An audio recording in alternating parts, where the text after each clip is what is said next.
নমস্কার, আমি রূপা।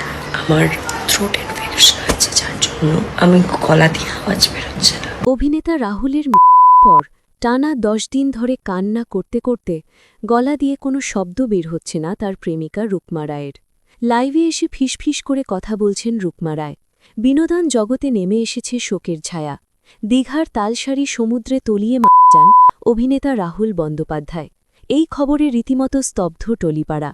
তবে সবচেয়ে বেশি শোকাহত হয়েছেন তার দীর্ঘদিনের সহকর্মী ও বিশেষ বন্ধু রুকমা রায়। রাহুলের খবরে বাকরুদ্ধ হয়ে পড়েছেন তার কথিত প্রেমিকা রুকমা রায়।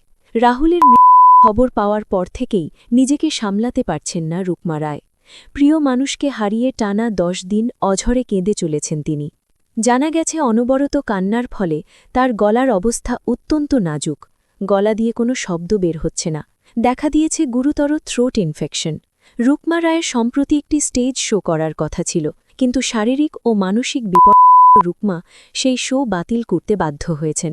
সামাজিক যোগাযোগ মাধ্যমে একটি ভিডিও বার্তায় খুব কষ্টে ফিসফিস ওরে তিনি জানান ডাক্তার তাকে এখন পূর্ণ বিশ্রামে থাকার পরামর্শ দিয়েছেন। তিনি বলেন, কথা বলার মতো অবস্থায় আমি নেই, গান গাওয়া তো প্রশ্নই আসে না। দয়া করে সবাই এই পরিস্থিতিটা বোঝার চেষ্টা করবেন। পর্দার বাইরেও রাহুল ও রুকমার রসায়ন নিয়ে ভক্তদের মধ্যে ব্যাপক আলোচনা ছিল। রাহুলের শেষ বিদায় রুকমার আকাশ ফাটানো কান্না দেখে সেখানে উপস্থিত সকলের চোখ ভিজে ওঠে। রাহুলের অকাল মৃত্যুতে রুকমা যে কতটা ভেঙে পড়েছেন তা তার গলার স্বর এবং চোখের কোণ নিয়ে স্পষ্ট। রাহুল ও রুকমার প্রেমের শুরু হয় মূলত 2001 সালে দেশের মাটি সিরিয়ালে কাজ করার সময়।